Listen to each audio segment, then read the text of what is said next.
I'm now recording for everybody's benefit. Okay. And I'll get it posted up on, I figured out how to put it on YouTube. You'd think that I was not a millennial, but in fact, I am. I just can't figure this stuff out. You'll figure it out. Eventually. YouTube is there's a price for entry. You know, it's you have to go through this initiation. Unfortunately. Yeah, it's a Hi, couple of hours. Winston. Yeah. There's Winston there. Hello, Yep, I Winston. just saw him. I think his audio is still connecting. We have Bob Friddle coming in. There's Bob. Okay. Hello. Hi, Bob. Hi, Bob. Hi, Bob. Winston, your audio is not connected yet.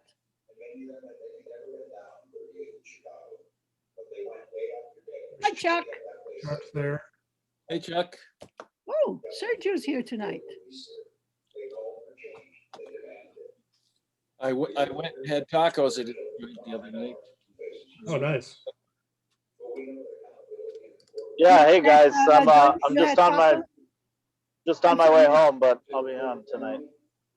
Get tacos at La Doña? Oh, they were fabulous. Looks like Sergio got a haircut. Looking good, buddy.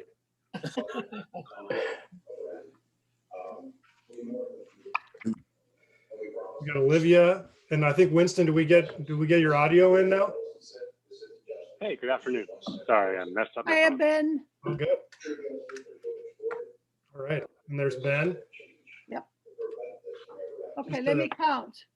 1, 2, 3, 4, 5. I make 6. Laura is 7. Dave is 8. And Vicky's 9. Okay, we've got what do you call it? Quorum. Quorum. Okay. So we're gonna I'm gonna play Dawn tonight, and we'll start the way we always start our meetings. David, why don't you begin and do introductions? You're the top left in my screen, so you can just begin. Okay, and I'm just gonna. There's a little bit of background noise. I can't tell exactly from whose microphone it's coming. So if you have some sound on in the background, maybe if you can mute your mic, that would be helpful. That's a radio somewhere. Yeah, radio or television or something. Oh, good. Thank you. Whoever did that turned it off. That's very helpful. So I'm supposed to introduce myself. I'm David Wellington, co-owner of Wellington Management. We're a family-owned real estate company exclusively in the Twin Cities here. We own, I guess, about 6 acres, 7 acres, something like that, of property in the Bass Creek Valley, and then have development rights on a couple of more acres with the city-owned property there. We built the Leaf office building in 2019, and were instrumental in helping ArtSpace get their project out of the ground, as well as the new Habitat and Land Trust project that's going to start construction here in a couple of months at the Cedar Lake Road property there. And we have many more projects planned in the valley. So that's me. Okay, well, in my list, I'm next, so I'll just go next. I'm Pat Carney. I am a business owner in the neighborhood. Dave, you're next. Yeah, can you hear me? Okay. Oh yeah, this is Dave Stack, Friends of Bassett Creek. Okay. Beth? Beth Grossen. I work for the city of Minneapolis in CPAD Business Development. Glad to see you here, Beth. Mark? Mark, are you there? He's on mute, so you might. Muted.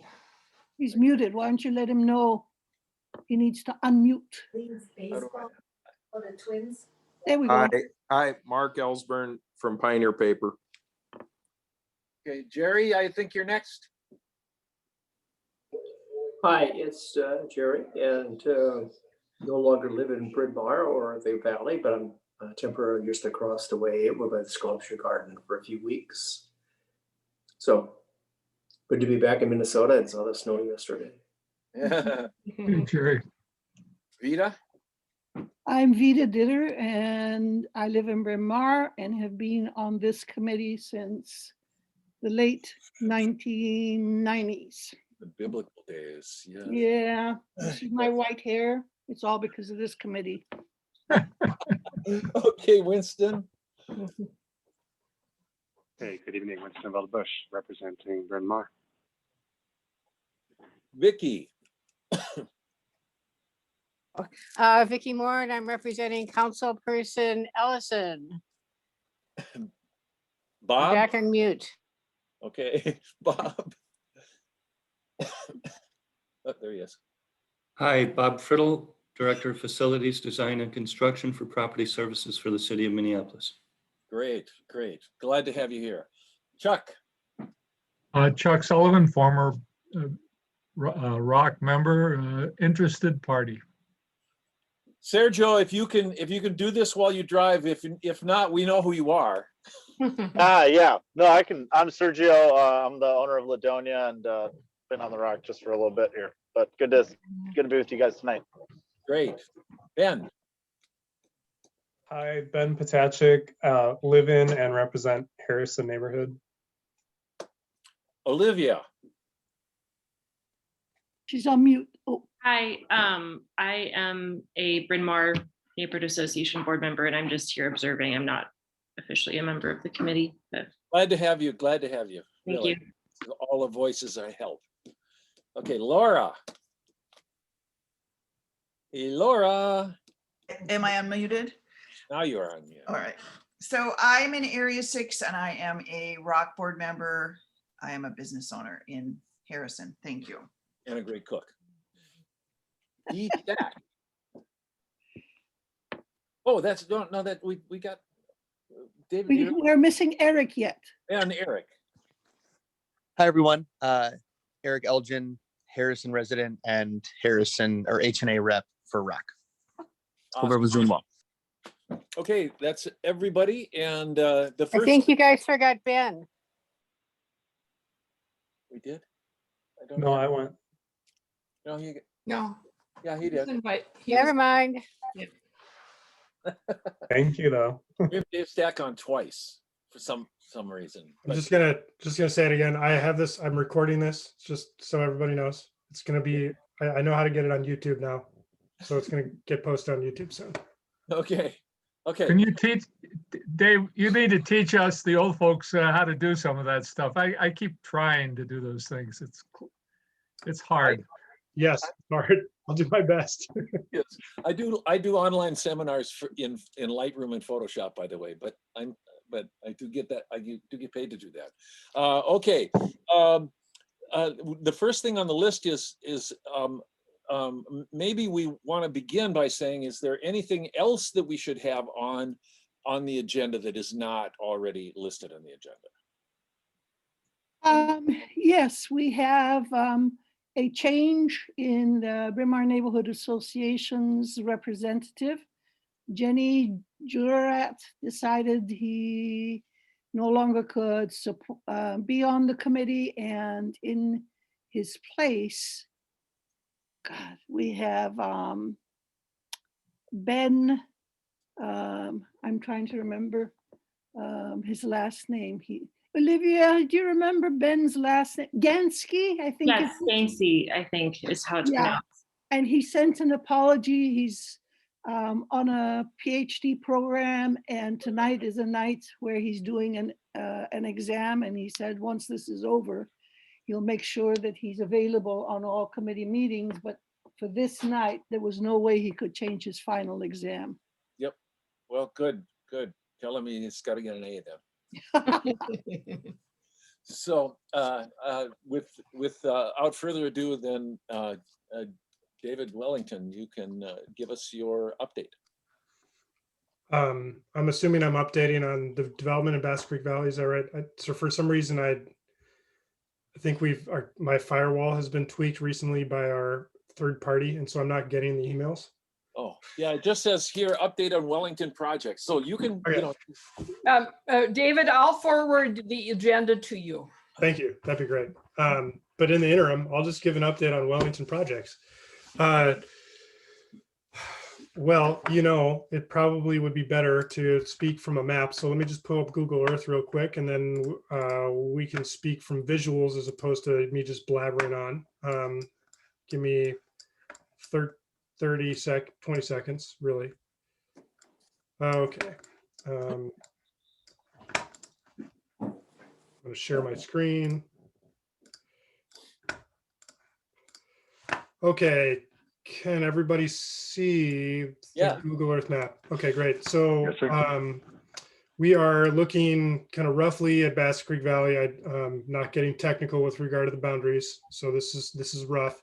But kind of the area of focus that Wellington management has been interested in for the last roughly 6 years is pretty much everything south of 2nd Avenue North, west of the school board site, and then north and south of the creek, as well as the Linden Yard site, but that feels a little bit aspirational, but certainly something that is in our purview. As I think most people on this know, we purchased the Leaf Brothers property site in 2016 after kind of a lengthy investigation process. It had been sitting vacant for about 8 years after the Leaf Brothers business was sold to G&K Services, and the building was mothballed. And I think we're the fourth prospective buyer to put it under contract, and we executed on that acquisition and proceeded to get about $2.5 million of public dollars to help us clean up the very contaminated industrial dry cleaning facility and the adjoining contaminated soils that were underneath the building that was there. It was about an 85,000 square foot 2-story warehouse and some portions of office. We ripped that all down in 2018 and remediated the whole block, and then built a 3-story office building where you can kind of see that here. And so that's about 70% occupied. We've got 4 tenants in there. The office market has slowed down due to COVID, but we're seeing actually surprisingly strong tour velocity, it's a technical term. We've had, I think, maybe 15 showings in the last 9 weeks in the property, and we've got a couple of letter of intent out with, or proposals out with prospective tenants. I think we're going to get it leased up this year, which is, a good feeling. This is a new market tax credit funded project. There's no opportunity zone equity or anything like that in it. It's local investors, including me and my father, Steve, and another employee of the company. And then we sold the north half of the property to Art Space, which is a local nonprofit affordable housing developer that is in the final throes of building a 100-unit affordable project with a variety of different income restrictions tied to that artist loft project. And they're delivering that to market here in the next couple of weeks. I think today we were asked by ArtSpace to post on our Facebook, Instagram, and LinkedIn page the blast that they would like to try to market the lease up of this property. And so they're effectively taking it to market here right now, which is a really good sign. And then we sold the out parcel, the 35,000 square feet or so to the west that we acquired in the original acquisition from the Leaf Brothers family. We sold that to a joint venture between Habitat and the City Lakes Community Land Trust for, I believe it's 18 income restricted owner occupied townhomes that are going to be built on that site over, I think, 2 or 3 phases, depending on construction pricing and really lumber. They're planning to start construction on that here in the next month. I think Habitat is going to be running the construction, and then the land trust is going to be working on trying to find the buyers, and the land trust is located up on Glenwood in Harrison. And they've been there for a long time. So they have a good pool of local prospective buyers that would be moving from other rental property, most likely in the neighborhood, into an owner occupied townhome for them in this location. So that's kind of the tour, the grand tour of our Leaf properties that we have under development or construction currently. We also have entitled a 100,000 square foot office building, which is a sister building to Leaf. This is called Leaf South. We're waiting for an anchor tenant that may be tomorrow, or that could be, 3 years from now. We just don't really know. So we're actively in discussions with a variety of different users who we know well, that all seem to be kind of kicking tires, but nobody's quite ready to stroke a check or sign a lease. So we'll let you know when that occurs, and we'll be excited, and hopefully everybody here will be excited too. To the east and south, this large green pasture was formerly owned by none other than Carl Eller, the Hall of Famer, football player from the 70s for the Vikings, who lives on the north side. He's been a north side resident since his playing days. He is a kind of long time kind of paragon of the community on the north side, really interested in reinvesting in north side businesses in the community, and has always had a vision for this being a legacy project of some sort on this land that he acquired in 2007 after the land was cleaned up. It was an old oil refinery. We have entered into a partnership with him. We've effectively acquired the site from him a year and a half ago, I think, and then dropped him, the land and him and us, into a new partnership. And so he is continuing to be an owner of the development that we're planning for this site. It's a 187 unit affordable housing project. It's going to be a 4% bond LIHTC project. It has income restrictions between 30 and all the way up to 80% of area median income, and the vast majority of that is in the 30 and 50 and 60% world. It's a big project, and we are hearing from the grantors that it's likely a 2022 start, spring start for us. We've been successful in many of the grant rounds so far on this. There's also some contamination that we need to contend with in our development, and we've been able to attain about $1 million of cleanup funds for this project recently. And the city is kind of designated affordable housing trust fund money for this project, and kind of signaling to the broader granting authorities that this is a project they'd like to see go in 2022. So we're feeling good about the prospect of this being a 2023 delivery, and be a nice companion project in this submarket, kind of adjacent to our office building and art space and Habitat and Land Trust's income restricted property as well. And then further to Let me interrupt for a second. Yeah, go ahead. Go back to that picture of that property. Mhm. All those, Mark, you can comment on that too. It looks like, what are they? Trailers for storage? Do they remain there on the property? Yeah, Or did it get moved? so this land right here, this is the Carl Eller land, and then to the east of it is land that was owned. I'll just outline it so everybody, and Mark, you feel free to jump in here. I'm not trying to speak for you. But what is outlined here, right there, all the way up. Come on now. So that right there, that outline is the outline of land that was owned by CP Rail, Sioux Line. We acquired that land in February of 2020.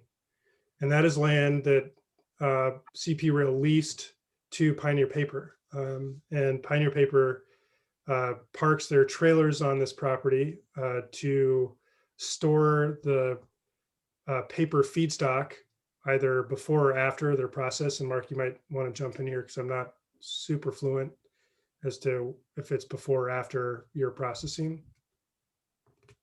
It's after we already bale the product. We have trailers that are spotted there from paper mills. And as we bale product, we put it on their trailers, and their trailers then are spotted there, and they bring in empties and switch them out with full trailers. So it's a constant turnover of outbound trailers. And those trailers are, or that feedstock is going to, your market, which is predominantly paper plants in Wisconsin. Is that correct? Most of it goes out in the Green Bay area, and most of it turns into tissue products. So it is, it's a very old business since the late 1800s. This has been going on where tissue products are made out of scrap paper along with some pulp from virgin products. But most of the paper we get comes from pre-consumer printers. So the scrap paper from product that they print, we collect, and then we sort it out, bale it, and then we ship it to the tissue mills. And just for the benefit of everybody here, the inbound feedstock from those printers tend to be kind of nearby in the first and second ring suburbs and kind of the western suburbs in and around 394. Is that correct? Yeah, correct. About 80% of our printers are west of 35, basically. There are some on the St. Paul side, but the majority of them are in the Minneapolis and western suburbs. And so it's the tailing from the printing process. Those tailings are picked up by your contractors to bring those tailings as feedstock for your baling process, and then you bale that up and sort it into what's 16 or 18 different products that then you sell to different paper plants or different plant in Wisconsin. Is that correct? Yeah, and not all of it goes to Wisconsin, but the majority of it does. We ship some stuff down south. Some of it goes into paper mills in Louisiana and a few other states. Some of it occasionally, if depending on markets, if we can't move everything locally or in the nearby area, we will ship it on rail cars, and it might go to Mexico. And occasionally we need to ship stuff overseas. I mean, we do have some cardboard products too. Obviously, I'm sure you're all familiar with our cardboard pile that comes in from local haulers. And a lot of that goes into brown toweling, or it goes back into boxes that are used by anybody that, uses packaging. So what I'm doing here, I'm trying to disaggregate the two parcels for everybody's edification here. So what we have is these are two separate parcels that Wellington acquired, or a subsidiary of Wellington acquired from CP Rail in 2020. Both of these parcels were kind of for a long time leased to Pioneer Paper by CP Rail. And when Wellington acquired these two parcels, CP Rail decided that Pioneer Paper decided that they only needed really to lease one of the two parcels for their trailer parking / warehousing, and decided that the west lot west of Girard and east of Humboldt was the one. I'm assuming it because it's closer to their operations, it's a little bit more efficient for them to be using this parcel. And so, whoops, sorry about that. And so the eastern parcel is not currently leased to Pioneer Paper under any sort of long-term lease. Mark and I have negotiated to allow for those trailers to park on the eastern lot here, while the city does a sanitary and sewer project in Irving that will shut down some of the access to Pioneer Paper for kind of a couple of weeks. And so they are going to be parking trailers on that eastern lot, but for the most part, Pioneer Paper is exclusively parking their trailers on that western lot between Girard and Humboldt, in a lease with Wellington Management. And so kind of back to redevelopment vision for Wellington, we do plan. We have kind of a long-term horizon, and I'll allow you to fill in the blanks with regard to how long that long-term is going to take. But we tend to build and hold, and we don't really go, we don't leave. So you're kind of stuck with us for better or for worse. So we're planning to continue to persist with the long-term development plans in the valley. Oops, I'm seeing that I need to emit a bunch of people while I've been flapping my wings here.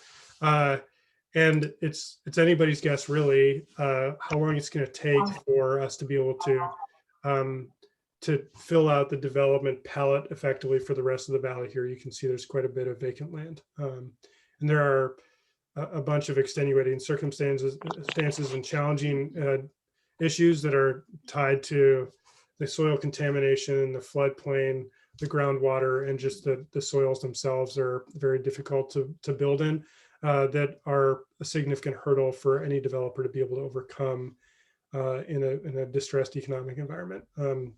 So that's what we're contending with, but we are confident that this is a good long-term decision and the right thing for the neighborhood, and we'll continue to persist with the types of projects that we think are really serving the community and we can accomplish. I think that's the update from me. Does anybody else have any questions? Is that, as I understand, is that the CP Railroad thing that Michael was asking about? No, I think, Michael, you can probably jump in here, but I think Michael's asking about the broader right-of-way. So the ROW is an abbreviation for right-of-way, which really at the end of the day is asking the question about a very much longer piece of land that extends from Second here west, kind of swooping out. You can follow it on the map all the way up and out to Highway 100, I believe, right here. And so that rail line, portions of that, if not all of it, have been abandoned. And what has been the concept for a while that is not lost on, city and regional government agencies is that could be an excellent bike trail that would provide the loose line, the connector for the loose line extension. And the park board and Met Council have been working on trying to find the resources to be able to acquire that land from CP Rail to be able to build that as a bike trail through the valley that connects to the loose line.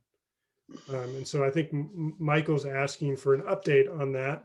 We are tangentially involved in that, given that we've acquired kind of 2 blocks of a 3.7 mile spur that is, I think, up for grabs to a certain extent from CP Rail. And, I can say that I don't have any real updates. I haven't heard anything new with regard to this in a year. So, I mean, the oracle on high with regard to the information on the right-of-way is not me. It might be Beth Grossen. So I'm going to just pass the buck over to Miss Grossen, who's I'm sure really loving the spotlight. Yeah. Sorry, Beth. Well, obviously, I think most people know that it's difficult and very slow to work with railroads. They are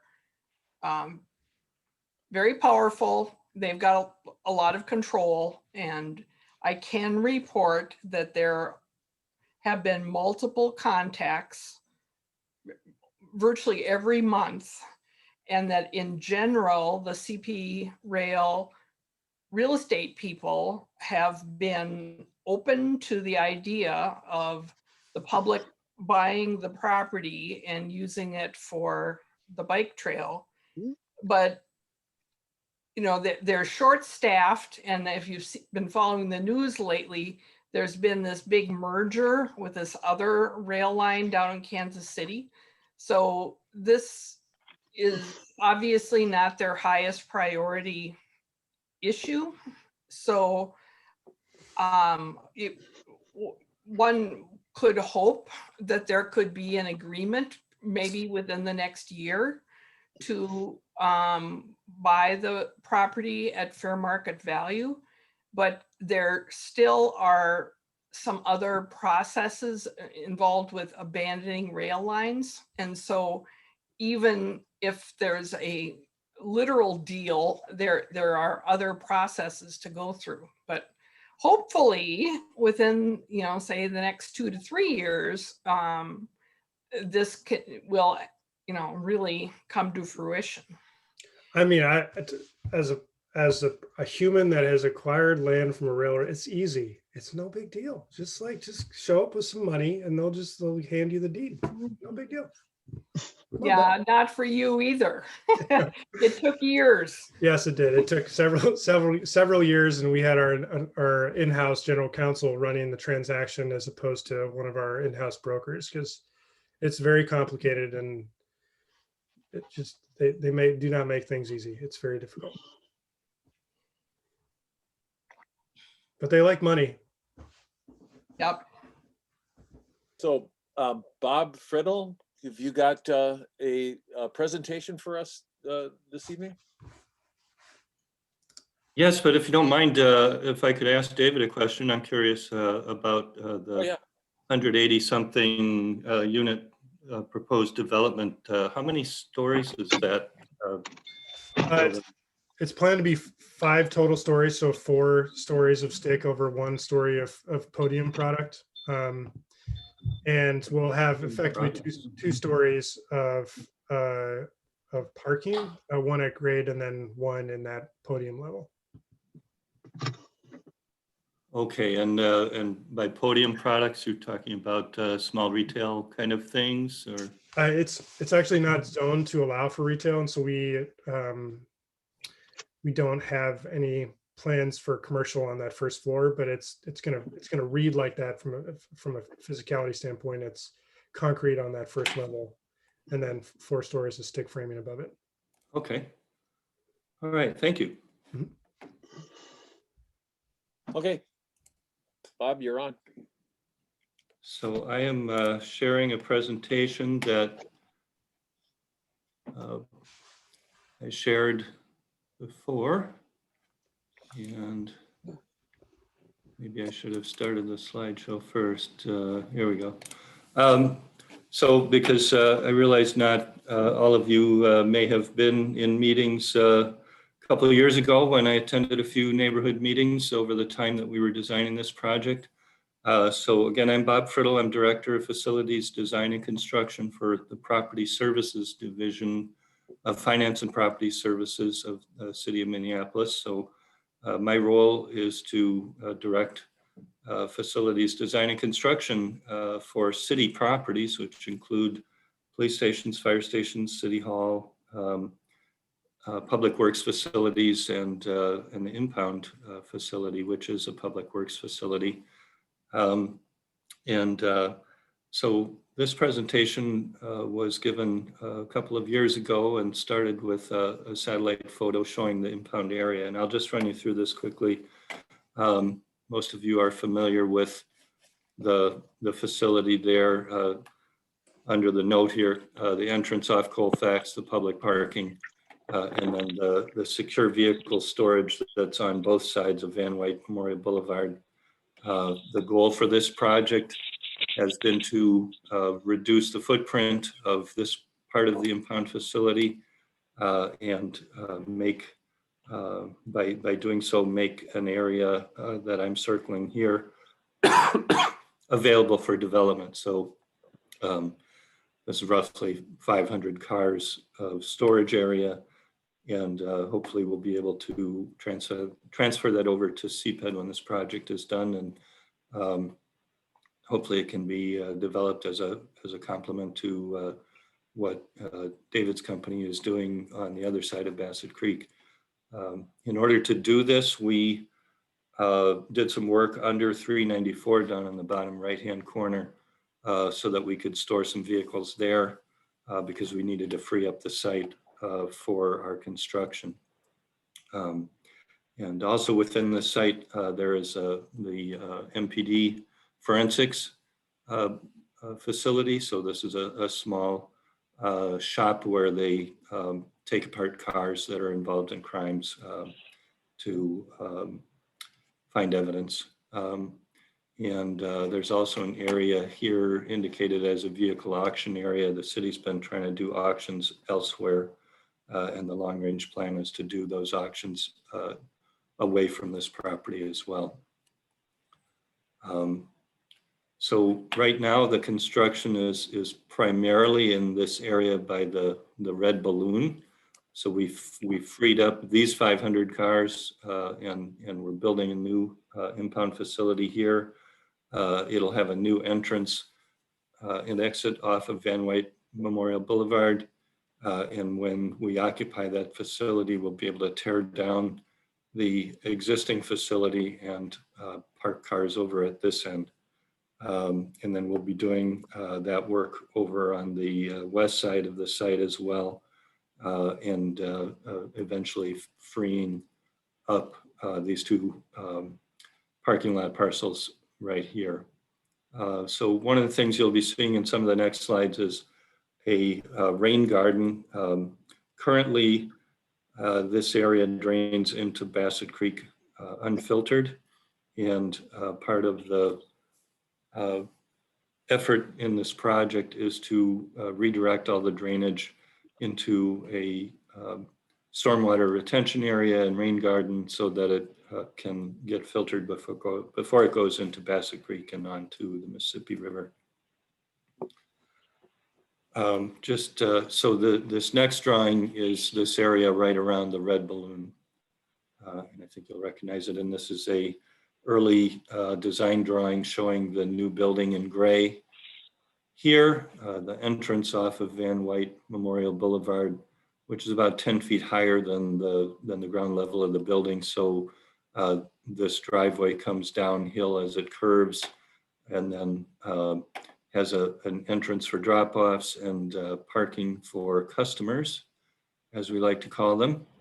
And also then has a driveway that leads to the booths for tow trucks to bring cars in and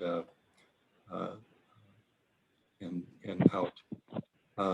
Hey Bob, can I venture a question? Yes, please. I'm sorry, Winston from Bryn Mawr. Question on the entrance to the new impound facility.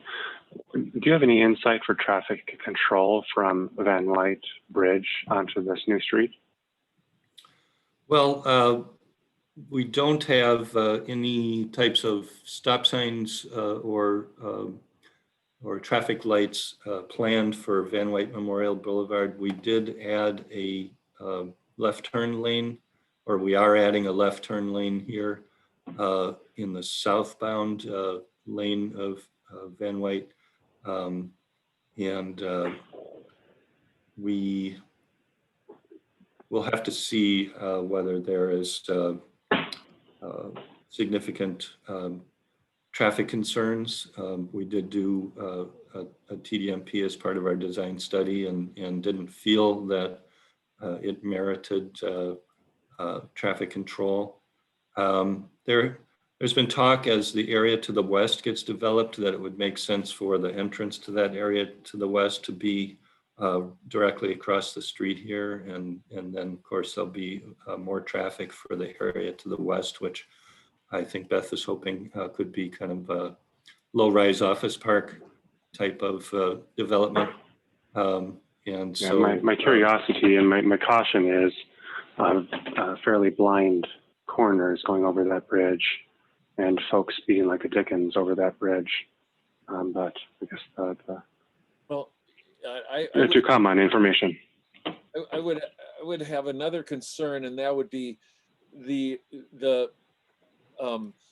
bridge was originally designed to be 2 lanes, to be 4 lanes actually, and if there is a backup, which of every snowstorm there's going to be a backup of tow trucks coming from either direction, isn't Van Wyck going to be basically inoperable? I mean, to anyone other than tow trucks? Well, we don't believe so. One of the aspects of this design is that we have a pretty considerable staging area from the point where customers drive into the public parking lot from here to the booths. We have room for 10 or 12 tow trucks. And so we want to get them off Van White and down by the booths as quickly as possible. So the tow trucks come in pretty much unimpeded. They don't have to do a lot of paperwork at the booths. They certainly do a fair amount in front of my building now. On Colfax? Glenwood and Colfax. I mean, they're stacked up there. And if there's Chuck wants to say something, I think. Anyway, they're stacked up there. Oh, I guess, okay. At every snowstorm. I mean, they're always there. I mean, my wife goes out and shoos them away, but that doesn't really, she's just a little gal. She doesn't do a lot of good. Yeah. Well, I know you have problems on Colfax too with truck drivers parking after they've dropped off and doing their paperwork and things like that. And I know that before and after, yes. Yeah, city's committed to try to keep that problem down and under control. Well, it is the traffic division that runs this operation. So yeah, my fervent wish is that you do stop the whole thing up, and they have to build the other deck of the bridge. Wouldn't that be just great? I was so disappointed when they only built one of the decks. So yeah, that was the last time I lost my temper. Really? No, that is the last time. Good. Anyway, did you say someone else had a question? Oh, I thought Chuck did, but I guess not. Okay. He's waving off. Okay. Okay. No. Okay.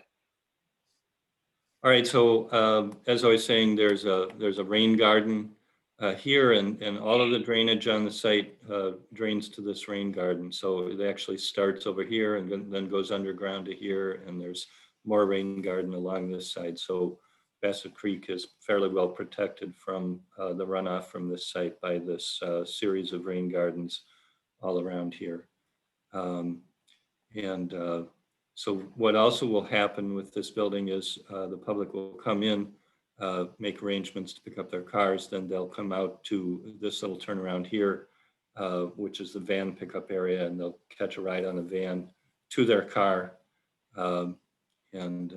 And then bring the car back to the booths and check out. So on the west side of Van White, this is a tree planting plan that shows new trees all along Van White. Lost my cursor there. All along Van White, and then all along the north side of the shrunken parking area. So this parking area exists now. This is the area that will be no longer parking.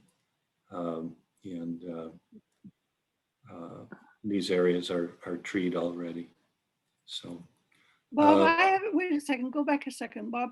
Of the land that you are freeing for development, how much contamination is there from all the cars that over the years have been parked on it? How much cleanup will need to be done in terms of leaking oils and whatever? To be honest, I don't have any testing for that area relative to any contamination there might have been from cars stored there. The area was significantly contaminated long before it was used as an impound lot. And I think that contamination is a much higher level than some oil spills and things from cars that have been stored there. And as I think you know, there's an area under the existing parking area that stays that's actually a capped Superfund site. So we've stayed away from that with our new trees because we're not allowed to penetrate that cap. Okay. Pat, I do have a question now. Yes, And that has to deal with the right of way on the west side. Are those trees within the right of way, the new tree planting, or is that outside of what the right of way for a future bridge? well, the Van Wyck Memorial Boulevard runs along here, and it doesn't shrink down for the future bridge till it gets down to about here. I think you can see that on. So the trees will be planted outside the right of way and the Yes. potential future Yes. construction area? I mean, so they won't be removed if a bridge goes in a later date? That's right. Second bridge, okay. I do have to, I didn't raise the question before. Generally speaking, Bob, I think the concept works really well. I use that road a lot, and I am a bit concerned about the turning and what's going to happen in there. But I think the concept is, the fact that all that has changed, I mean, from the standpoint of putting some order to the house, I think I like it. I just hope that the traffic doesn't end up to be an issue. Yes, I hope so too. So some early renderings. There's actually when you do these kind of renderings and you show trees everywhere, you don't always get a choice on what kind of trees you're going to use, and these trees may be a little older than what you'll see at first, and they're also, I think, kind of sparsed up so you can still see the building through them, but it kind of gives you an idea of the entry drive and how it snakes down the hill about 10 feet, and the They look like public eucalyptus trees parking on the left. from Highway 1 in California. Yeah. And just moving in a little closer so you can get a little better view of the building.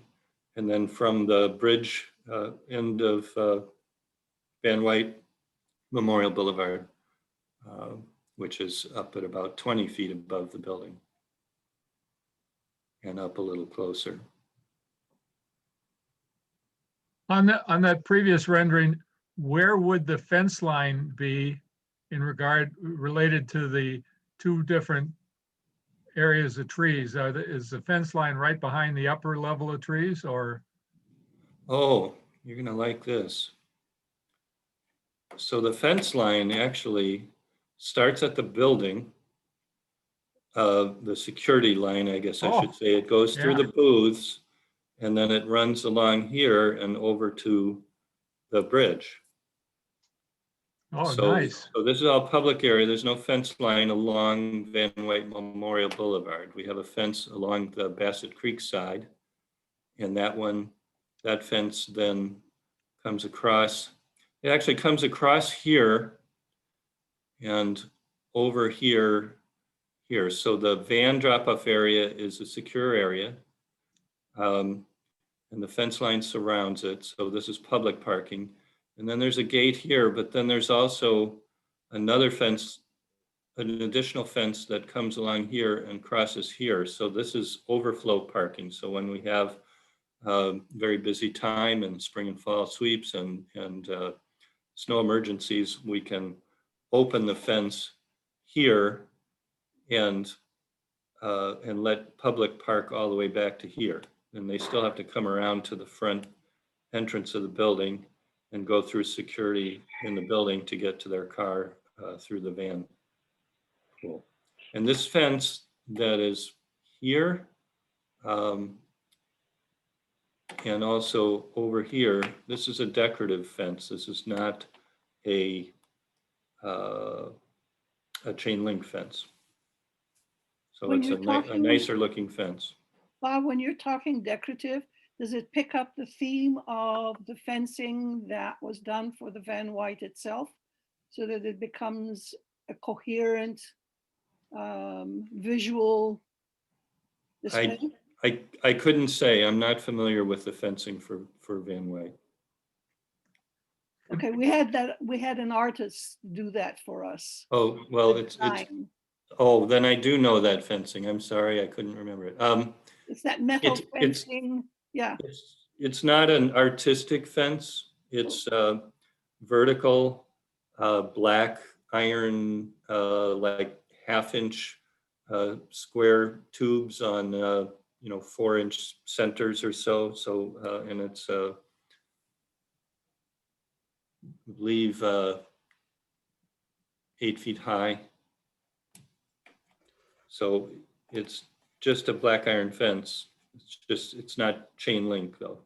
We have anti-climb chain link fence around the rest of the property because we get a lot of people climbing the fence to come in for a variety of reasons. When we met before, Bob, when we were talking about this originally and looked at the bike path and the fencing along there. So that's the anti-climb. I don't know, is that colored or is that just galvanized one? But is it topped with razor ribbon or anything like that, or is it? No barbed wire, no concertina wire. It's black and it doesn't have a pole at the top horizontally, so it becomes very difficult to climb. You can't get your feet into it, so the only way to climb it is to pull yourself up by your fingers, which is not easy for people to do. It was Seitu Jones was the artist. Seitu Jones, that's right. Right.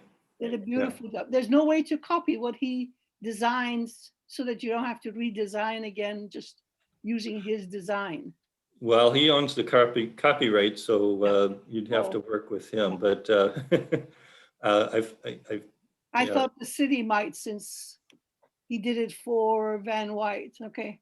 Right, but the city protects the artist's copyright on those kind of things. So I do have a large boulder that's going to be placed in the center island here.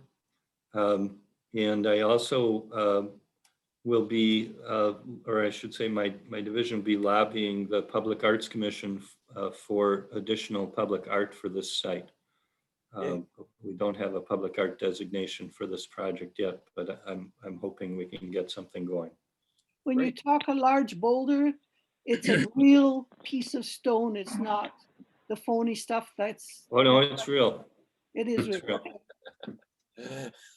Well, genuine rock. Well, it's just, if you drive along what is the Theater Worth Parkway, those big rocks around there, once they puncture a hole, you realize, oh.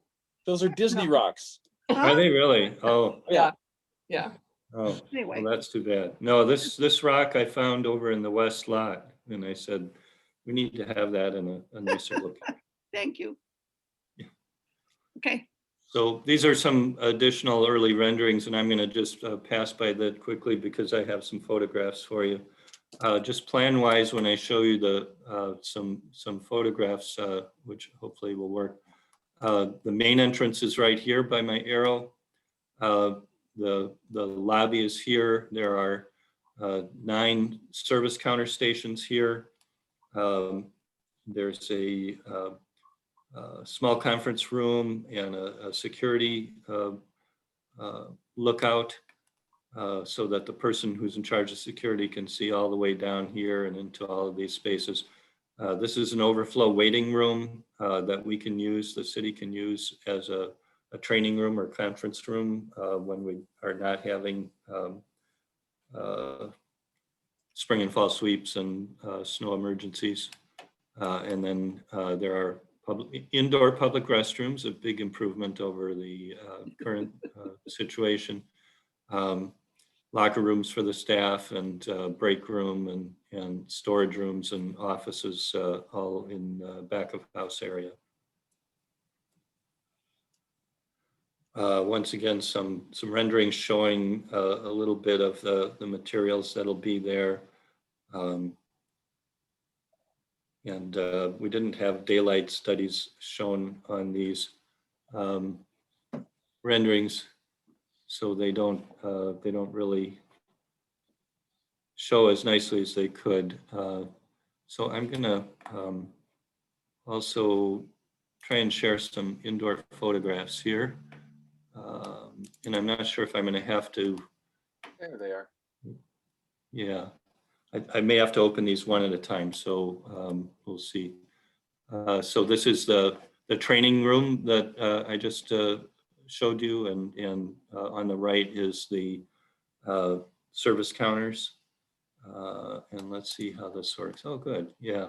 Not all of these pictures are telling you a lot, but giving you a sense of what the space will be like. This is that security officer's desk. So it was important for the security officer to be able to see all the way down the hallway to the van pickup area.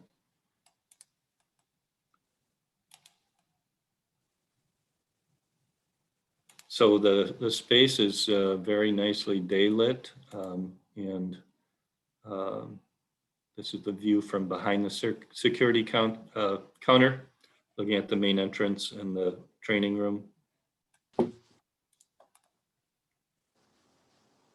This one appears to be a little out of focus. We'll get that bathroom cleaned up. And once again, security counters, in this case, I'm looking back. So the security or the transaction counters are on the left here. The training room is on the right. Bob, can you talk about soil corrections and if you had to do any additional structure to be able to get the built environment to stay put? The building itself is on pilings that go down about 85 feet, I believe. Wow. The first floor slab is a structural slab, so it's not resting on the ground. It's spanning from piling to piling. So the ground settles here at a rate of anywhere from 3 to 6 inches per year. It's you know, it was a swamp at one time, a kind of a creek bottoms marsh. I was probably a better term for it. And then it was filled in and became a railroad yard. And so there's a lot of organic material that continues to decompose. And so the entrance from Van Wyck Boulevard that goes down the hill there actually has a pile of gravel on it that has been there since last September with the goal of adding weight to it to get it to settle faster so that when we eventually put asphalt on it, it will have settled a great deal. So they did a very similar thing with the Van Wyck Memorial Boulevard. They loaded it up with weight. It's called a surcharge, and got it to sink a lot so that when they put the road on it, it wouldn't sink as much or as fast. So you can still see that it does sink. You can see that at the juncture of the road and the bridge over the creek. And are there plans to effectively soil correct over time? You know, you're going to have a building that's going to stay put because it's on pilings, and then, you know, kind of the gradually sinking lagoon around it of parking lots. And this is actually a condition that I'm very familiar with because we own, you know, property nearby, but we also we built on a dump, or we own property that was built on a dump by the Port Authority in St. Paul off of Highway 52. And the building structure is on piles, but the slab is not structural or tied to anything. So we have sinking floors. Oh yeah, well that's why we put we made a structural floor. But you're gonna have to.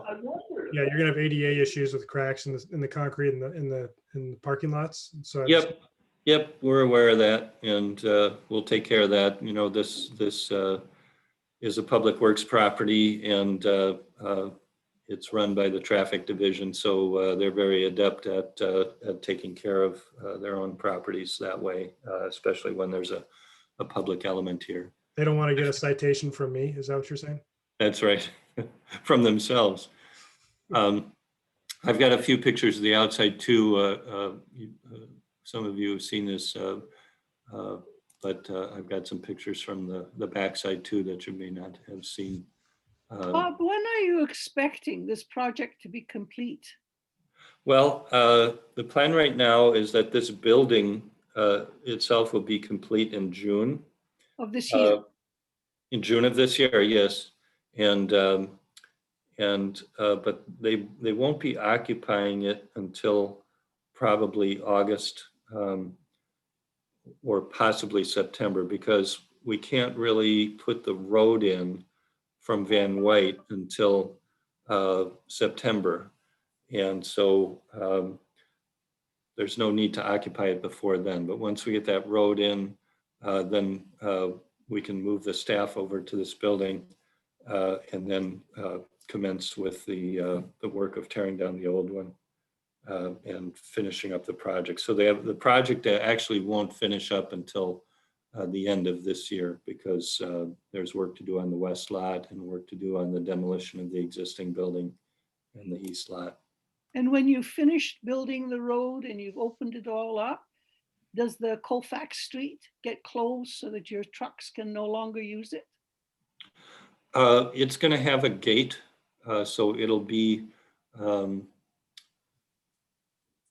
technically kind of an emergency exit or entrance for us. So if something shut down Van White Memorial Boulevard, we could still use that back gate in a pinch. Sometimes there are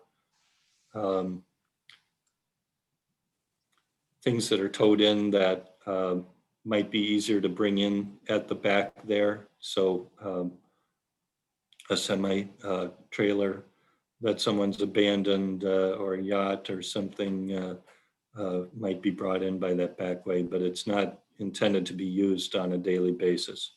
Okay. Pat, are you overjoyed? Pat? Yes, that's exactly. The quiet will reign on Colfax, and it really, there's been times when we really thought that the building was just going to shake it apart. You know, my little building there is just a pile of bricks, and you know, if the wrong brick was gone, the whole darn thing would come tumbling down. So I'm really glad that you're Are and the police holds all gone? Are the what all gone? The police holds. Are they all under 394 now? I can't really say whether all those cars are police holds or some police holds are on this site. The impound people have the liberty to, you know, keep them where it makes sense. And so I think there may be a mix under 394. I'm not sure, especially during construction. They have to keep some of the site freed up. Okay. I just want to say this is plywood. This will be glass.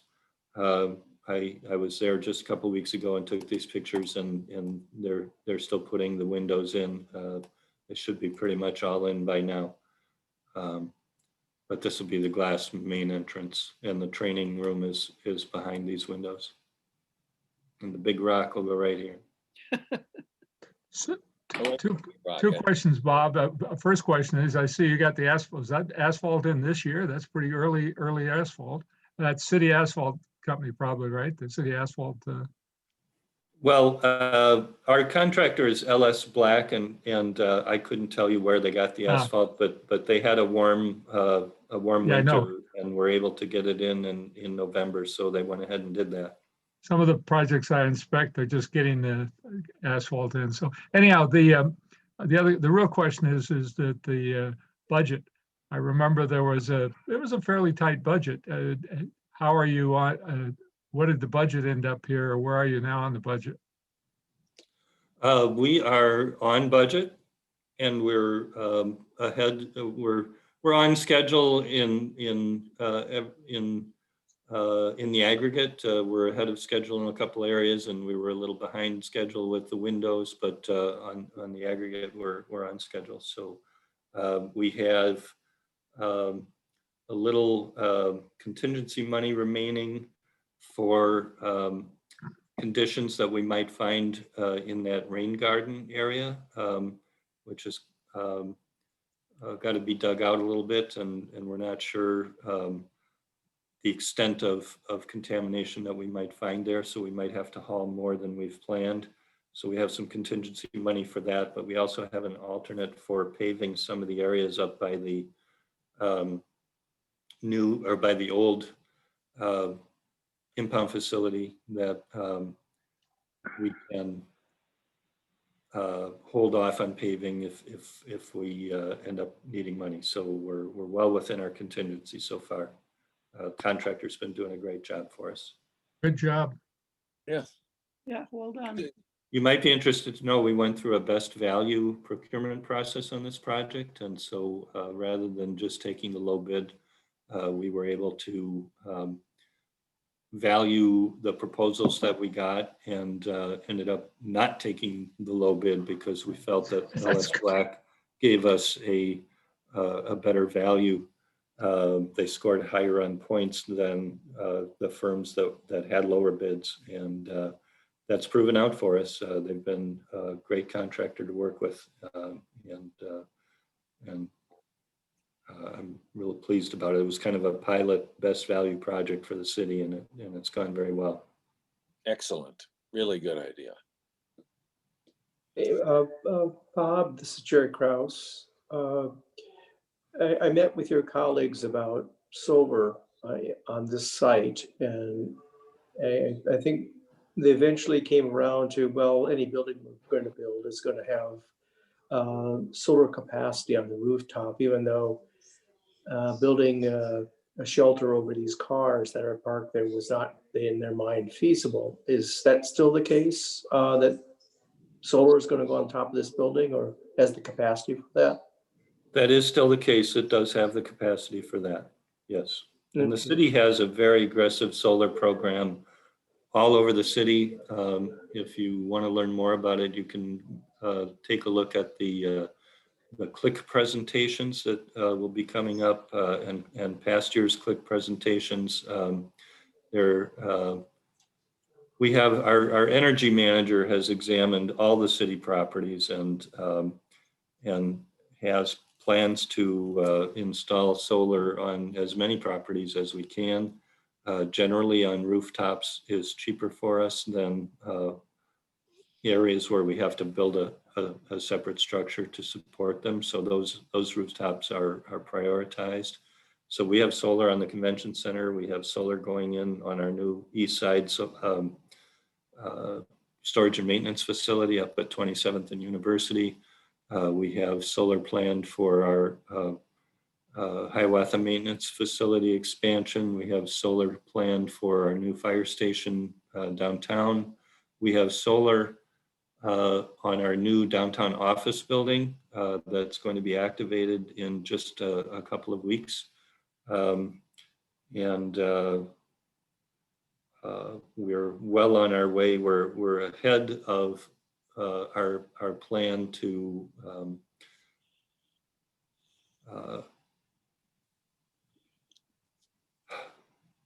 I've gotten a bit ahead of myself. We're ahead on our plan for solar for the city. I'm not the person to tell you what the goals are and what the target dates are, but the city's taking a pretty aggressive approach on solar. Yeah, well, thanks, Bob, and also thanks for listening and working with the ROC over the years on this pretty contentious site and for the basic closure of Colfax. I am very grateful for that as well. Well, I appreciate your partnership. The neighborhoods and the ROC have worked with us very well, and the city appreciates your partnership. I myself will be retiring in a couple of weeks, and I'll be handing this off to other people in my division to finish it up. But I look forward to being at the grand opening in the fall, and hope to see you there. Congratulations. Absolutely. Enjoy your retirement. Thanks. Okay, so Beth Grossen has two updates on the calendar. I don't know. Are you ready for us, Beth? Your mute's still on. There we go. Yes. I'm just getting an email that's updating The update. But Oh, boy. yeah, updating the update. The Irving Avenue sewer project was paused for a couple of weeks due to concerns that the natural gas contractor had with the homeless encampment. But apparently that has been now resolved. And so the Irving Avenue sewer doesn't go very far into you know, the area that we focus on north of the creek. A lot of the work is replacing a sewer that goes kind of through Bryn Mawr Meadows Park. You know, so it's primarily to the south. But that project has started this year, and as I understand it, a second phase will happen next year on the Irving Avenue sewer. And I know that Pioneer Paper is, you know, one of the businesses that's been most directly impacted with that, and they have been working closely with public works staff on this project. Beth, I can, Yeah. so this is Mark at Pioneer. Yes. So they are finished. CenterPoint Energy had to move their gas line that was underneath Irving Avenue over to the east, basically along the boulevard. They're the right of way, and they will finish that up this week. And then starting next week, they will start putting pilings in from the creek north up to Irving Avenue, or up Irving Avenue to Curry. And the whole project should take 2 to 3 months to do all the pilings and put the new sewer in. Basically, the sewer was collapsing, so they had to replace it. So certainly it will affect our business, and but hopefully things will go well. And we have been working closely with the contractor in the city and CenterPoint and David Wellington to try to make this thing go as smoothly as possible. Mark, is it just from a technical standpoint, is it steel piles that they're getting into the ground? Is that? Yeah, yes.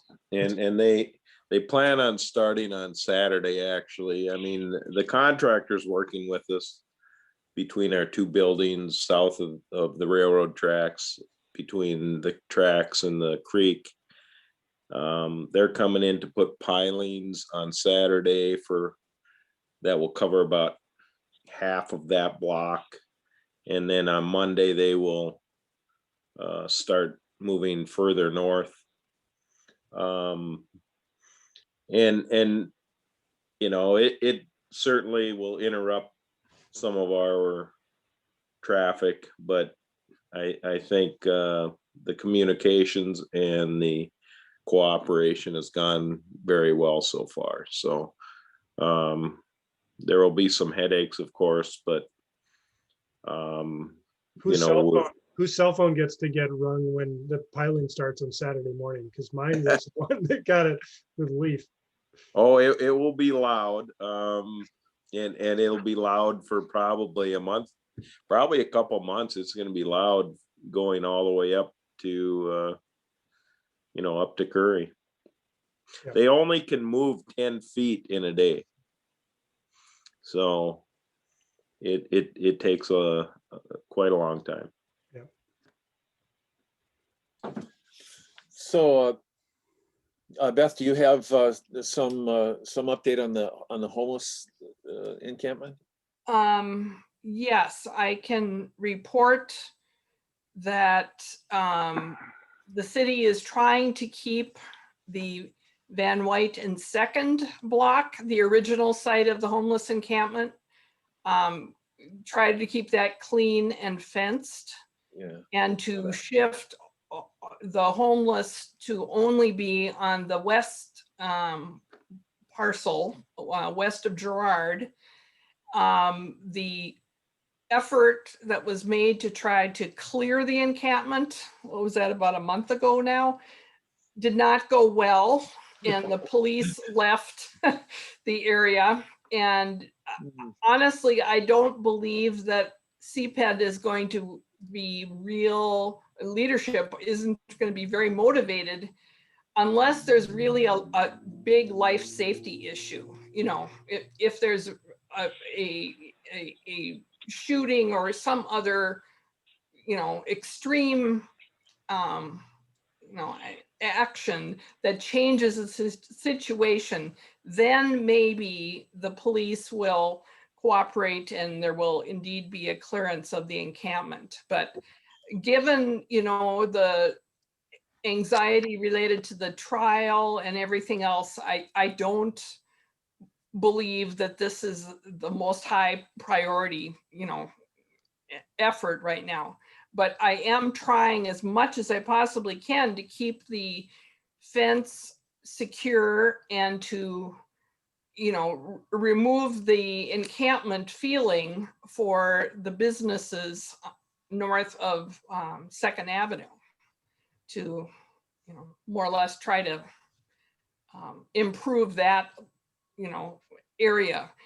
Either the fence kind of goes around both of the city parcels. And so what David is showing there is also the area in the middle that was owned by CP Rail and now is owned by the Wellington.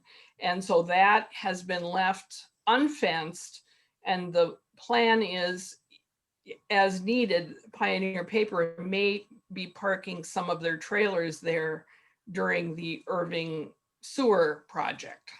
So, Yeah, I don't know why I didn't go to the drone footage when I was giving my spiel before, but this was taken about 2 weeks ago. So I don't think that conditions have changed dramatically over the last 2 weeks with regard to the encampment. But you can kind of see also what is going on with our space is almost complete, and we'll start construction, or Habitat and the Land Trust will start construction on this land over here to the west soon. I have a question about the encampment. Beth, the land that the tents are on, do you know what the pollution is underneath in that parcels? yes. What is it? It's not bad. That site was historically more or less residential type uses. So, you know, Scrap Metal Processors was the owner of many of the parcels, including this, but it was like more of an office that had originally been on that site. And then, you know, where the encampment is also includes several single family lots that the city has gotten, you know, through the years. So it's sort of an odd shaped parcel, and but it is not nearly as polluted as the property to the east. Yeah, that portion that's outlined there is in pretty good shape, but Yeah. this over here is really bad. Yeah. As is this portion over here. And generally, like everywhere but where they're encamping is not nice.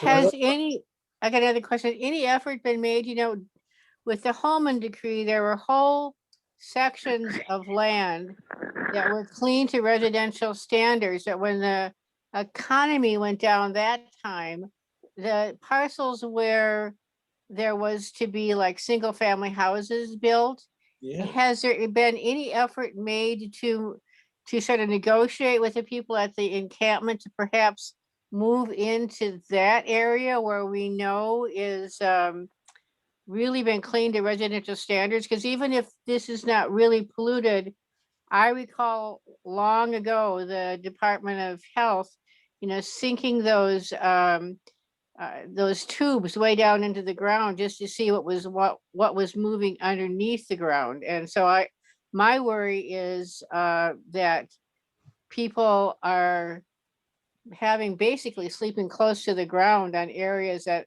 hasn't been improved to residential standards.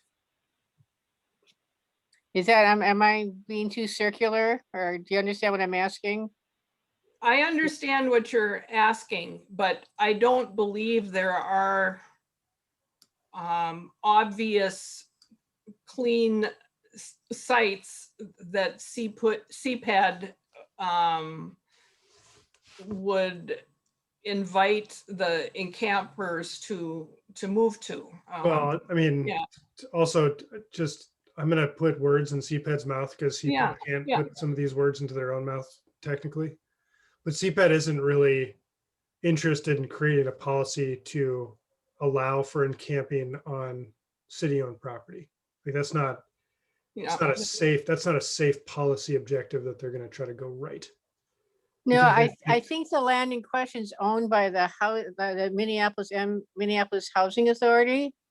I think it was, but if Candy's on here, she might know who owns some of those lands that weren't built out. And I understand it's not a policy, but you know, if people are sleeping in tents on polluted areas and there are other areas where it would be safer for them to be, I just didn't know if there was any ongoing discussions. yeah, my sense is that kind of generally from CPAD leadership that they have open beds and shelters, and that's a much safer place that they.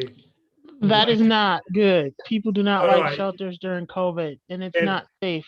So But I'm not, Kenny, I'm not advocating. I'm just telling you. I hear you. Yeah. So what I'm hearing from CPAD is that we are in a position where we have open beds and we'd rather move people to those open beds and shelters than try to write a policy for finding a way to move them to vacant land that might be less contaminated, but is effectively opening the door for long-term encamping on property. Well, I think the reason why they're not in shelters is because they prefer to have their own space instead of, especially during COVID. And some feel, because even with Micah and Metropolitan Interface Council on Affordable Housing has homeless or unhoused advocates, and the advocates are like screaming about shelters. They're actually taking shelter tours to see why the people don't want to go to the shelters and why they would much rather live on polluted lands in tents in sub-degraded weather. So it's real interesting how that works. But like Vicky was asking, sorry, that's my grandson. Vicky was saying, I'm not quite sure who owns certain parcels of land, but she is correct in saying Minneapolis Public Housing Authority currently owns a few parcels of land in Sumner Glenwood. And before Cora McCovey retired, they were going to they were thinking about or looking at the possibility of selling some of that land, but now I have no idea what's going to happen. So But I know they still own a few properties. Vicky, around. Candy, can you guys see the screen that I'm sharing? Yep. So I've just zoomed in. Vicky, I'm assuming this is the property you're talking about that's kind of between 4th and Olson Memorial Highway, just north off of Fremont. Is that It not right? was, I'm not exactly sure where the land was that was designated for single family homes. And again, I'm just going to be aspirational in what I'm about to say, since this whole master plan has always been aspirational. I don't understand if the Public Housing Authority has land that is not being used, why there can't be tiny homes there where people could move from tents to their tiny homes. Because, you know, in my previous profession, you know, the whole homeless issue is very complex. And there are people who the shelter system will never work for, whereas, you know, the stepping up from a tent to a tiny home on a piece of a land that was previously had public housing just seemed like, well, why isn't somebody talking about that? And again, I know this is very aspirational on my part, and it's probably not part of the agenda, but as always, I want to throw some things out there for people to think about. Well, so can I conjecture Are Sure. people willing to go down this little rabbit hole? So I think it's money, and the Minneapolis Public Housing Authority is really broke, and because they're funded through HUD, which I don't know if you remember, but Ben Carson, was a neurosurgeon that didn't know what a mortgage was. He was running HUD, and there's been kind of a systematic 30-year history of defunding these public housing authorities so that their properties, become more and more decrepit, and they don't put fire sprinklers into 24-story buildings, and then they have fires that kill people. Like this is an endemic issue. And some of the ways that some of these different housing authorities throughout the country have decided to deal with trying to keep up with the ongoing maintenance needs of housing product that was built in the 40s, 50s, and 60s is to blow it up and sell the land or do a ground lease to private developers like us to be able to get higher density affordable housing through tax credits. And that is a very controversial thing to do. Glendale is a good example over in my neighborhood in Prospect Park, where there was a concept that the Public Housing Authority of Minneapolis thought of, effectively blowing up 200 or 150 housing units over here that are low income, that are, rat infested and need to be blown up, so that they can get 450 units of long-term affordable built on a 20-acre site. And my neighborhood went nuts. And I think it's a fear that you're losing the public resource of the land that's owned by the public and ceding that through a ground lease to a private developer so that they can go find the tax credits to go build the new product as a funding mechanism to go actually do the built environment. That fear is real, and neighbors get really concerned that that public resource is going to be gone forever. And so I think that's kind of the political jam up for the Public Housing Authority with regard to this land. They don't really feel like they can take on the concept of, selling some of the land to a private developer like us, even if they can deed restrict it for low-income housing for 50 years, because it will be very controversial in the neighborhood. So I think fundamentally that's at the heart of the issue. I have the same understanding that David has, but I want to look forward in terms of problem solving. And so again, aspirational, just throwing it out there for people to think about whether there's some sort of group or foundations or private people that can get people out of tents and into tiny houses. And I shall say no more about it tonight. Vicky, a number of years Yes. ago, Pat, I think you were involved in it. There was at least one charrette. I know I've been involved in 2 different times looking at those 3 pieces of property. If you look at the curved part up where the public housing office was, and then those 2 parcels, and we had charrettes, we've had proposals, tiny homes were part of the discussion, looking all sorts. And I left there frustrated dealing with the public housing and trying to have a conversation about finding some use, if nothing else, then that allow the park board to put some occupational space in there to use this public land. It's fenced, and it is sad that much public land is not available for some temporary use, if nothing else than the allotments for gardens.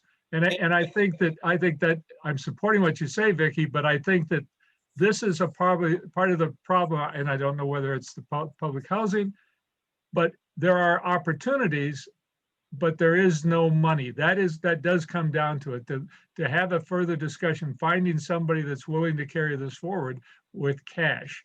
And that is, each time we've talked about finding like the tiny homes, somebody needs to fund the process. In other cities, it's usually been religious organizations and volunteer contributions. So the housing authority, as David said, won't spend any money for it. It can't spend any money for it, whichever it is. Well, I thank you guys for indulging me. So thank you very much. Let me interrupt you for a second.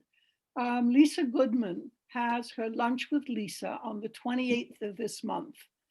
She has a partnership or some kind of relationship with an organization that has built a set of something like a little village of tiny houses. And this company, whatever the organization is going to be speaking at her lunch with Lisa. if you are interested in listening to that, it's a Zoom call. Just email me and I will forward you the information on her lunch with Lisa. And you could maybe log in and listen to what this organization has to say about tiny houses and the village of tiny houses that they have. Okay, thank you, Peter. That may be the group down in Austin, and That's what I was going to say. If you just go in and Google tiny home village in Austin, you'll see it. It's done by a religious organization, started by some independents that found some land, but they had a difficult time at first. Now they've got restrictions and have gotten people trusting it. So it's being pretty successful. I think that somewhere in the back of my mind, I think they have like 200 units. Yeah, and they build them in small circular sets, and so that they're nice and neat. I was down in Austin, and one of the problems is, and on any of these sites, is everybody worries about the utilities. And here's a case where the utilities were centralized. In other words, they have central wash areas, kitchens, that sort of thing. And so they're really simply boxes for the housing. And one of the things they don't have that we have, and that's the cold. They can deal with lower temperature or higher temperature heating. They don't have to get down to the below zero heating that we have. And so a lot of that's electric heating as opposed to natural gas stuff. They have to put in more systems. So we could discuss. I think it's a really interesting topic, and I'd love to see some of these things take place. Yeah. The group Lisa's worked with, they already have a tiny house village built in the North Loop. Yeah, thank you, Ben, for dropping that in the chat. So it's several, what we probably imagine are tiny houses within a larger warehouse. So it kind of gets to some of those heating issues that you were talking about, and I can put the link for Lisa's lunch in the chat too. Thanks. But this is an existing village that was built in the last few months, so. Right, but that's in an existing building, which is, again, you still have to build that first building on this site. So, I mean, those are the complicated parts of this. It's fine if you put the system into that, but if you're looking at building individual units, then you have to treat them as individual houses, and they all require services. And if you look at utilities, the cost of all of the mechanicals, it starts to really jack the cost up. I think if Avivo was the project cost $6 million, didn't it? Yeah. And so I mean, as we talk about money and costs, like that's real. Oh, Sergio, sorry, you muted yourself mid. Oh yeah, I'm just saying that as we talk about cost of all these things, like that, Avivo's tried to build something that would fill that tiny home, slot for unhoused in Minneapolis, but it's expensive to build. Even inside $6 million is a lot of money. Yeah, I think it's a interesting solution given COVID and some of the social distancing that was required during this time. But, ideally we wouldn't need that. And yes, I just wanted to clarify who was presenting at Lisa's lunch. I know that building individual tiny houses is quite expensive. I've explored it myself. All right. So is there an update on Art Space anywhere? That's a resounding number of crickets. I'll just say that they're planning to open like next month in May. The building looks fabulous. Way to go. It's really nice. I'll tell them you said that. Yeah. Yes. I'm always just so impressed with what ArtSpace has to with what they do and with as in the world of real alternatives in the art world, they certainly are the top of the heap. They're great. Yeah, there's something else. David, in the buildings that you are doing and Art Space is doing, how much landscaping, how much use of the land for gardening and things of that kind is being set aside or being done? Like gardening for the residents or landscaping to like beautify? Partly as part of the construction and partly for the residents to get their hands in the dirt. Well, we can't really let people get their hands in the dirt because it's not the cleanest dirt. And so. Okay. So whatever you do, it would have to be as part of the building. Yes. Yeah, I mean, it's actually very regulated with regard to what the setback is and how much dirt, clean fill we're bringing in and the separation between human activity and potentially digging in the dirt and where the actual contamination is. And so, I mean, we have to be really careful about that. Because I mean, every foot that you go down to excavate more contamination and then you have to bring back in new fill, that's millions of dollars at least for a half block or a block site like we did for the Leaf project. And I mean, that blows up the pro forma and you just don't get the deal done. And so we effectively have kind of an encapsulated site at Leaf that doesn't really allow for a lot of recreational gardening, unfortunately, on site. But I mean, there's quite a bit of landscaping. It does, from the imagery that I just showed, you probably saw that it's like, kind of feels like a lot of gravel between, I'll pull it up so that we can talk about, instead of using words, show the picture. There's the courtyard between the two buildings, you know, is all kind of sand and gravel right now. There's gonna be a parking lot. It's two levels. So the James portion, which is on the served off the west side, that's effectively entry into this underground parking ramp. And then there's this retaining wall that's going to turn the corner right here and keep kind of that upper level that's going to be at a 10-foot separation of elevation from the lower level. And there's going to be a parking lot down here for our building, and also serves the underground parking on the other side for Art Space off of Irving. And then in between the two buildings, right kind of in the center, let's see if I've got a picture of it. Right in here, you can kind of see this courtyard area. That's all going to be landscaped green space for the residents of the housing project. And so that's, I mean, it's a pretty minimal landscaping engagement for, you know, a big site, but we had to cram a bunch of built environment onto it. And so it'll feel very manicured once it's all complete, which will be later this summer. But I mean, it's urban. It's not, there's not a lot of extraneous green space. Okay.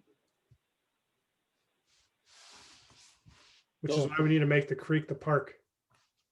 Yeah, that's right. That was the plan all along, wasn't it? Yep.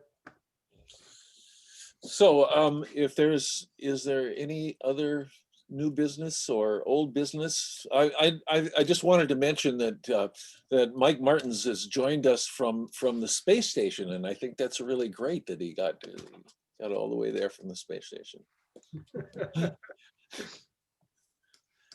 But I think you see, I saw something float by just recently, so I know he's on the space station. That's where he is. Okay. So if nobody else has anything to add, I think we can call this meeting adjourned. I'd like to at least mention that or present that as an option. Somebody wants to move? So move. Is there a second? Okay. Second. There you go. There you go. Everybody's asleep already, so what the hell? When's the next meeting? Great. Unless we have a lot of, Laura, unless we have a lot of new topics to cover, updates and things of that kind, we will not have a meeting in May. Our next meeting will be June, and it will be the third, hang on, I'm getting there. The third Tuesday is the 15th. Thank you. Tuesday. No, it's for May. Oh, that's right. We June, won't have yeah, it in June's- May. It's June we want. Sorry. The 15th. It is the 15th. So the next meeting will be the 15th. All right. Thank you. Thank you all for putting up with my chairmaning here. Well, I'm Hey, sure. you did a good job, Pat. You did Yeah, a thanks, nice Pat. job. You did a Bye-bye. very nice job. Thank you. Thank you. Thank you. Bye. Thanks, everyone. Take care. You too. Bye, everybody. Bye.